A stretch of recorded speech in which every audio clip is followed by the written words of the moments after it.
Hello everyone, welcome back to my channel. तो आपका algorithm वाला जो पार्ट था वो श्रेयास ने कंप्लीट किया था और वीएस कोड भी आपको इंस्टॉल करना श्रेयास ने सिखाया था। और अब मैं आ चुका हूँ वापस चैनल पे। अब आपका सी का जो कोर्स है पूरा कोर्स मैं कंप्लीट करूँगा और 1 महीने के अंदर कंप्लीट करेंगे with lot of practice problems. Solving भी करेंगे, थ्योरी भी सीखेंगे और मतलब हर चीज़ करेंगे। मतलब 1 महीने में आपको सी के लिए रेडी कर दूँगा। और आपको ये बात मैं बता दूँ कि अगर आपको सी आती है तब भी आपकी प्लेसमेंट हो सकती है, या ये सच बात है। तो लास्ट वीडियो में एल्गोरिदम जो आपकी वीडियो थी उसमें श्रेयास ने हमको बताया होगा एल्गोरिदम क्या होता है। अगर हमें एक पाथवे सेट करना होता है अपने सी प्रोग्राम बनाने के लिए तो हम एल्गोरिदम का यूज़ करते हैं। हम एक पेन और एक कॉपी लेते हैं और उसको एक मतलब उसमें लिख सकते हैं कि मतलब अगर हमें सम करना है तो हम किस तरीके से सम करते हैं। उसके बाद हम उसको एक सूडो कोड की टाइप पे इम्प्लीमेंट करते हैं और एक लैंग्वेज के टाइप पे लिख लेते हैं, ठीक है। तो सी प्रोग्रामिंग लैंग्वेज जैसे आप देख सकते हैं। So what is great to do what is great. So इसी के साथ हम स्टार्ट करने वाले अपना कोर्स। तो मेरा नाम है अनुराग और मैं आपको इस चैनल पे सी करवाऊंगा और जो इसके बाद C++ का कोर्स आएगा वो आपको श्रेयास खुद करवाएगा। तो विदाउट वेस्टिंग टाइम स्टार्ट करते हैं हम अपने वीडियो के साथ। और लाइक कर दीजिए, सब्सक्राइब कर दीजिए और कमेंट कर दीजिए अगर अभी तक आपने नहीं किया। और आप हमें बताना कि कैसे आपको ये सी का कोर्स लगा। और आप शेयर कर सकते हैं एनी डाउट, एनी ओपिनियन, कुछ भी आप शेयर करना चाहें तो कमेंट में, वो आप ही के लिए है। सो आप देख सकते हैं यहाँ पे कितनी मेहनत लगी है स्लाइड बनाने में। तो एक लाइक, एक सब्सक्राइब स्लाइड के लिए। So let me start. So hello world example. So जब भी आप एक सी प्रोग्राम पढ़ना स्टार्ट करते हैं तो सबसे पहले आपको एक हेलो वर्ल्ड एग्जाम्पल बताई जाती है। अब ये हेलो वर्ल्ड की एग्जाम्पल क्या होती है ये मैं आपको अच्छे से अभी कंपाइलर में रन करके बताऊंगा और एक बेसिक स्ट्रक्चर बताऊंगा कि सी का बेसिक स्ट्रक्चर क्या होता है। सो अब C program is basically consist of following parts. जैसे कि हर चीज़ के पार्ट्स होते हैं। अगर आप एक मशीन देखते हैं उसके पार्ट्स होते हैं, आप कुछ भी देखते हैं तो पार्ट्स में उसको डिवाइड किया जाता है। इस तरीके से एक सी प्रोग्राम को भी कुछ पार्ट्स में डिवाइड किया जाता है। तो सबसे पहला है प्री प्रोसेसर कमांड, ठीक है। ये एक कमांड है, मतलब ये एक लैपटॉप, मतलब आप जिस भी डिवाइस में आप आर्किटेक्चर आप एक मशीन में कर रहे हैं उसको आप एक कमांड दे रहे हैं। अब मशीन जो है वो आपकी कमांड मानेगा। अब जो प्रिंट करवाएंगे मशीन प्रिंट करके देगा आपको। सो आप उसको एक कमांड दे रहे हैं। What is functions. सो जब आपको मतलब एक बड़ा प्रोग्राम मिला होता है, मीन्स द प्रोग्राम में कंसिस्ट ऑफ 20 लाइन्स और 30 लाइन्स ऑफ कोड, और आप चाहते हैं कि आप इसको स्मॉल पार्ट में तोड़ें, तो आप कुछ फंक्शंस बनाते हैं। अभी आपको अगर समझ नहीं आ रहा होगा कि फंक्शन क्या होता है, पार्ट्स क्या होता है, तो आप थोड़ी देर के लिए सब्र कीजिए, अभी सब बताया जाएगा। वेरिएबल्स, या ये तो इम्पॉर्टेंट है वेरिएबल्स। देखिए अगर आपको किसी को वैल्यू असाइन करनी होती है, मैंने जैसे वेरिएबल बोला ए, सो ए इज़ अ वेरिएबल। जैसे आप मैथ में करते हैं A is equal to 1। Math और इसमें प्रोग्रामिंग में ये फ़र्क है कि आप मैथ में बोलते हैं कि ए की वैल्यू 1 है, बट यहाँ पे ए की वैल्यू 1 का ये मतलब नहीं कि ए इज इक्वल टू 1 का ये मतलब नहीं ए की वैल्यू 1 है। यहाँ पे क्या कि ए को 1 असाइंड हुआ है, मतलब एक कंटेनर की तरह है, मतलब जिसमें आप एंटिटीज़ डाल सकते हो।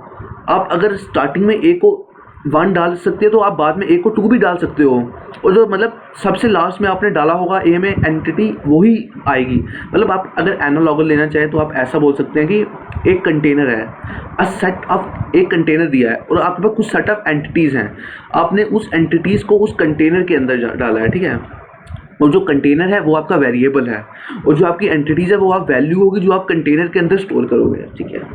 Statement and expression. अगर मैं आपको बोलूँ सम करो, आप करोगे 2 नंबर्स को सम करो, आप करोगे नंबर 1 प्लस नंबर 2, ठीक है। अब जो प्लस है ये आपका है expression.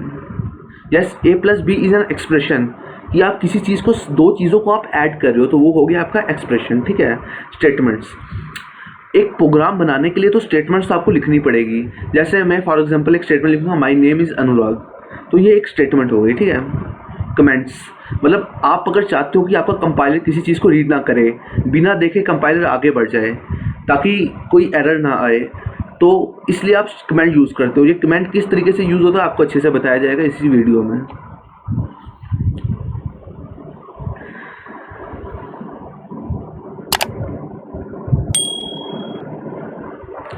So let's look at the hello world example. अगर आप यहाँ तक आ गए हैं तो आप अपने को मतलब समझ लीजिए कि आप सी प्रोग्रामिंग सीखने वाले हो, सी प्रोग्रामिंग के वर्ल्ड में आप घुसने वाले हैं। सो क्या होता है ना, एक बेसिक स्ट्रक्चर सी प्रोग्रामिंग का स्टार्ट होता है हैश इंक्लूड studio.h। studio.h मतलब st मतलब स्टैंडर्ड, std मतलब स्टैंडर्ड, i मतलब इनपुट, o माने output, dot header file, h माने हेडर फाइल। हमें हेडर फाइल क्या होता है, सबसे पहले ये चीज़ डिस्कस करते हैं। देखो, जब भी आप कोई प्रोग्राम लिखते हैं ना, आपको अपने कंपाइलर को बताना होता है कि मैंने ये चीज़ इंक्लूड करनी है, मैंने ये डेफिनेशन इंक्लूड करनी है, ठीक है। तो studio.h जो है, जो studio.h आप देख रहे हैं, ये आपके कंपाइलर को बताएगा कि जो स्टैंडर्ड इनपुट आउटपुट फंक्शंस है वो इस प्रोग्राम के अंदर हैं, यानी कि स्कैनफ। स्कैनफ क्या होता है, अभी के लिए आप इतना सा समझिए, इस पर हम डिटेल में जाएंगे। स्कैनफ पे, स्कैनफ मतलब अगर आपको कोई वैल्यू कंपाइलर से रीड करवानी है, कंपाइलर आपसे पूछे कि भाई आपने क्या कौन सी वैल्यू डालनी है, तो उसको बोलते हैं स्कैनफ। और प्रिंटफ, अगर आपको कुछ लिखवाना होता है, अगर कुछ आउटपुट करवाना होता है, मतलब इनपुट, ऐसा बोलते हैं इनपुट के लिए स्कैनफ यूज़ करना है और आउटपुट के लिए प्रिंटफ यूज़ करना है। ये आपका स्टैंडर्ड इनपुट आउटपुट के अंदर होता है। ये काम है आप किसका, आपकी हेडर फाइल का, ठीक है। मतलब कुछ हेडर फाइल कुछ फंक्शंस इंक्लूड करता है जो आपके प्रोग्राम को बताता है। प्री डिफाइंड फंक्शंस होते हैं, ठीक है, जो कि आपके प्रोग्राम को बताते हैं कि भाई आपने इनपुट लेना, आपने आउटपुट, ये प्री डिफाइंड होते हैं, ठीक है। सो आपका पहला प्रोग्राम है सी पे, जो हेलो वर्ल्ड है। इसको भी हम कंपाइलर में लिखेंगे और आपको वहाँ पे अच्छे से समझ आएगा। अगर अभी ना इंट मेन, तो ये एक फंक्शन है।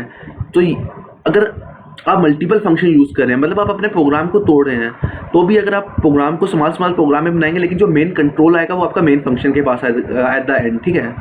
तो वो क्या होगा, अगर आपको अभी समझ नहीं आ रहा तो आप प्लीज़ वेट कीजिए, अभी हम कंपाइलर में जा रहे हैं। So hello world, so first program in C, यही होता है कमेंट। ये देख रहे हैं ना आप, ये इसको कमेंट बोलते हैं। अब जब कंपाइलर आपका रीड करेगा, यहाँ से रीड करना स्टार्ट करेगा। जब कंपाइलर आपका कमेंट पढ़ेगा तो वो इसको इग्नोर कर देगा। जो चीज़ कमेंट होगी समझ लो वो चीज़ इग्नोर होगी, तो फिर वो डायरेक्ट आएगा प्रिंटफ। देखिए जो प्रिंटफ के अंदर लिखा होता है ना, पहले कर्ली ब्रैकेट, ये सिंटैक्स होता है। बेसिकली कुछ सिंटैक्स इन्वॉल्व होता है सी में, अभी हम सीखेंगे वो भी। तो कर्ली ब्रैकेट के अंदर आपको पोस्ट इसमें कामास में, डबल कामास में आपको जो लिखोगे वो वैसे प्रिंट हो जाएगा। चाहे आप इधर चाची का नाम लिखो, चाहे आप मामे का नाम, या चाहे आप कुछ भी लिखो, वो वैसा प्रिंट हो जाएगा, ठीक है। उसके बाद आपको रिटर्न करना होता है, ठीक है। यहाँ पे आप वाइट भी यूज़ कर सकते हो। वाइट का मतलब होता है खाली, कुछ भी नहीं, मतलब आप फंक्शन से कुछ रिटर्न नहीं कर रहे। प्रिंटफ का ये मतलब हो रहा है आप प्रिंट करवा रहे हो। प्रिंटफ का कभी ये मतलब नहीं होता कि आप कोई चीज़ रिटर्न करवा रहे हो। जब तक हमारे में वेरिएबल इन्वॉल्व नहीं होंगे, जब तक कोई एक्सप्रेशन इन्वॉल्व नहीं होगा, तब तक हम ये नहीं बोलेंगे कि हम कोई वैल्यू रिटर्न करवा रहे हैं। So let us move forward.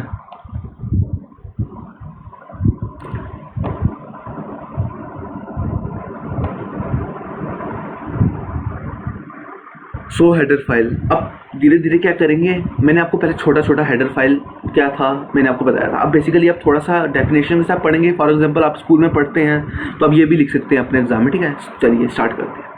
Header file is a file with extension .h। मैंने आपको बोला .h का मतलब हेडर फाइल होता है, ठीक है। Which contain C function declaration. मैंने आपको पहले बोला कि भाई उसमें कुछ फंक्शन डिक्लेरेशन होते हैं, प्री डिफाइंड फंक्शन, जैसे स्कैनफ हो गया for input and printf for output, मैंने आपको पहले बता दिया, ठीक है। And macro definition to be shared between several source files. There are two type of header file.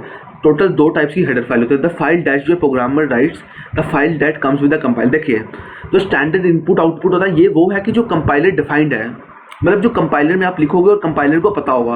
और कुछ हेडर फाइल आती है जो कि प्रोग्रामर्स ने लिखी है। फॉर एग्जांपल एक string.h आती है, math.h आती है, ठीक है।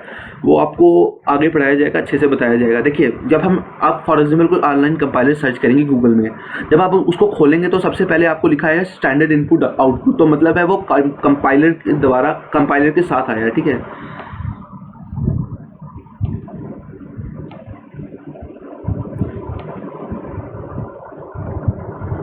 पर्पस द मेन, ठीक है, फंक्शन। सो जब आपने देखा था, हमने स्टैंडर्ड इनपुट हेडर फाइल लगाई थी जो कि इनपुट आउटपुट के लिए रिस्पॉन्सिबल होती है, जो कि प्री डिफाइंड फंक्शन बता देती है प्रोग्राम को कि भाई आपने स्टैंडर्ड इनपुट आउटपुट जो आपका स्कैनर प्रिंटफ है वो आपके अंदर है। उसके बाद आपने देखा होगा इंट मेन लिखा होगा, मैंने उस टाइम बोलता वो फंक्शन है, उस टाइम के लिए आपने याद रख लेना था। अब आगे आप पर्पस क्या होता है मेन फंक्शन का बताते हैं। जब भी आप प्रोग्राम की एग्जीक्यूशन स्टार्ट करते हैं, सबसे पहले वो जो प्रोग्राम होता है, वो जो कंपाइलर होता है वो देखता है मेन कहाँ से है। जहाँ से कंपाइलर को मेन पता लग गया, वहीं आपका समझ लो इनिशियल पॉइंट है आपके प्रोग्राम का, वहीं से आपका कंपाइलर जो है प्रोग्राम देखना स्टार्ट करेगा। Usually control program execution by directing the call to other functions in the programme.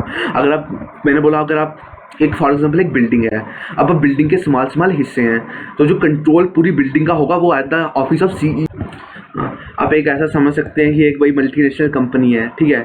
एक मल्टीनेशनल कंपनी में ज़्यादा तो नहीं, 12 कम से कम फ्लोर तो होंगे, ठीक है। Ground floor, first floor, second floor, third floor, जो मेन फ्लोर होता है वो CEO का फ्लोर होता है, चीफ एग्जीक्यूटिव ऑफिसर का, वहीं पे सारा कंट्रोल होता है।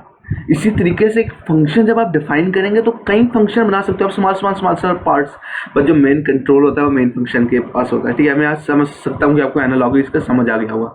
तो लेट अस मूव फॉरवर्ड। तो इसी के साथ यहाँ पे हमारा स्लाइड्स एंडिंग होती है। तो एक काम करते हैं, हम अब सीधा चलते हैं अपने कंपाइलर पे। तो यहाँ पे आपका कंपाइलर आता है। तो चलिए अब हम अपने कंपाइलर पे चलते हैं। तो आई होप कि आप काफ़ी देर से इंतज़ार करेंगे कंपाइलर का, है ना, क्योंकि सी कंपाइलर के बिना तो अधूरी है, और बिल्कुल अधूरी है, क्योंकि कंपाइलर में ही हमें सी प्रोग्रामिंग करनी है। सो मैंने आपको बताया था कि एक हेडर फाइल होती है। सबसे पहले हमें हेडर फाइल लिखनी होती है, इसको हम मैक्रो भी बोल सकते हैं, ठीक है। और यही होता है जिसमें इनपुट और आउटपुट फंक्शन होता है। यही कंपाइलर को बताता है कि आपके जो प्रोग्राम के अंदर इनपुट आउटपुट है वो एज अ स्कैनफ और एज अ प्रिंटर यूज होगा। मैं बताता हूँ कैसे। देखिए, STD stands for standard and IO stands for input output and .h stands for header file. So this is your header file, ठीक है। सो ये मैं अभी बेसिक स्ट्रक्चर बता रहा हूँ सी का, ठीक है। और मैंने आपको बताया था कमेंट्स, अगर हम कमेंट्स डालते हैं तो वो हमारा कंपाइलर नहीं देखता है, ठीक है। मतलब कंपाइलर उस चीज़ को सीधा इग्नोर मारता है, ठीक है। तो मैं यहाँ पे लिख रहा हूँ बेसिक स्ट्रक्चर ऑफ सी, ठीक है, बेसिक स्ट्रक्चर ऑफ सी। अब कंपाइलर ये लाइन नहीं पड़ेगा क्योंकि इसने उसको इग्नोर मार दिया। एक ये तरीका भी होता है आपके पास कि आप एक कमेंट लिखें, और एक और तरीका होता है आपके पास, ये होता है कि इन द केस अगर आपको ये है ना, इन द केस अगर आपको सिर्फ एक लाइन कमेंट करवानी है, इन द केस अगर आपके पास एक से ज़्यादा लाइन है, 3 लाइन है, 10 लाइन है, 15 लाइन है, 100 लाइनें हैं, तो आप क्या कर सकते हैं, आप इस तरीके से यूज़ कर सकते हैं।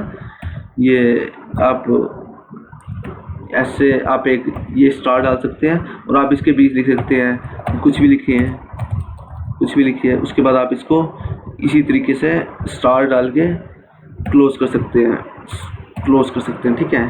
तो अब ये आपके कंपाइलर को नहीं आएगा, ये कमेंट हो जाएगा, इग्नोर हो जाएगा। तो हम अभी के लिए हम इसको मिटा देते हैं, ठीक है। सो इंक्लूड, इसके बाद मैंने आपको बताया था कि एक कंट्रोल फंक्शन होता है जो कि भाई आपको के पूरे प्रोग्राम को कंट्रोल करता है, उसको बोलते हैं मेन फंक्शन, ठीक है। इंट मेन हम कर लेते हैं, ठीक है। चलिए मेन, ठीक है। सो तैयार हो जाइए अपना फर्स्ट प्रोग्राम लिखने के लिए, ठीक है। और अपने को कंग्रेचुलेशन बोलिए अगर आप फर्स्ट प्रोग्राम लिख रहे हैं, और होप करता हूँ कि आप आखिरी प्रोग्राम भी जो हमारा सी में होगा वो भी लिखेंगे, और एक पॉजिटिव इंटेंट के साथ लिखेंगे। तो विदाउट वेस्टिंग टाइम हम पहला अपना प्रोग्राम, तो मैंने आपको बताया था अगर हमें आउटपुट करनी होती है कोई चीज़, आउटपुट मीन्स हमें अपने कंपाइलर से कोई चीज़ मतलब प्रिंट करवानी होती है, तो उसको बोलते हैं, तो उसके लिए हम प्रिंटफ यूज़ करते हैं, ठीक है। PRINTF, प्रिंटफ, ठीक है। मैंने आपको बताया प्रिंटफ लिखने के बाद कुछ सिंटैक्स भी होता है, ठीक है। तो ये होता है सर्कुलर ब्रैग, इसको बोलते हैं सर्कुलर ब्रैग। इसके अंदर आपने डबल कामास डालने होते हैं इस तरीके से, और आप जो डबल कामास के अंदर लिखते हैं वैसे कि वैसा ही सेम कंपाइलर आपको प्रिंट करके देता है, ठीक है, आपकी स्क्रीन पे, ठीक है। मैं बताता हूँ कैसे। पहला प्रोग्राम लिखते हैं अपना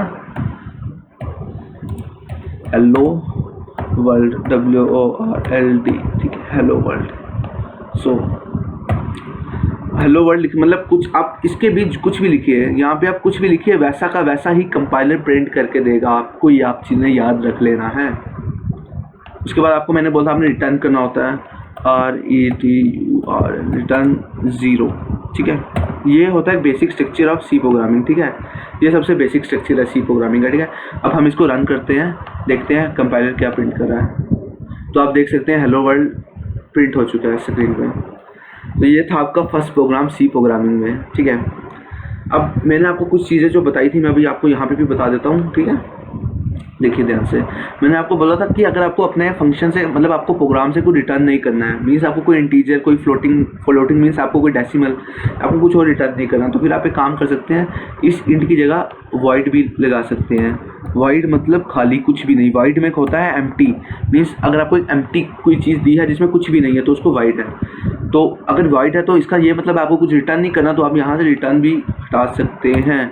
अब आप रन करके देखिए, you can see hello world print हुआ है। इन द केस अगर मुझे कोई इंटीजर वैल्यू रिटर्न करनी होती तो मैं नहीं यूज़ करता फिर वॉइड का, मैं एक इंट मेन से चलता कि मुझे एक इंटीजर रिटर्न करना है तो मैं एक इंट यूज़ करता and as is so simple. ठीक है, तो होप करता हूँ आपने अपना पहला प्रोग्राम लिख लिया होगा। अगर इसके बाद भी कोई डाउट रहता है तो आप मेरे से कमेंट बॉक्स में पूछ सकते हैं, कमेंट बॉक्स आप लोगों के लिए दिया हुआ है। तो होप करता हूँ आप अच्छे से हमारे साथ सीखेंगे और इस कोर्स को हम अच्छे तरीके से आगे बढ़ाएंगे और अपने दोस्तों के साथ भी शेयर कर दो, उनको बता दो कि हिंदी में भी अब सी प्रोग्रामिंग का कोर्स आ रहा है यूट्यूब पे, बिल्कुल आपको फ्री ऑफ कॉस्ट मिलेगा और पूरा मटेरियल से PDF से लेके हर चीज़ आपको फ्री में मिलेगी। तो आप मिस मत कीजिए इसे और हमें सपोर्ट कीजिए और इस वीडियो को लाइक कर दीजिए, सब्सक्राइब कर दीजिए, चैनल को सब्सक्राइब कर दीजिए और कोई भी डाउट आता तो आप कमेंट में कर सकते हैं। Thank you, have a nice day और पढ़ाई करते रहें। Best of luck.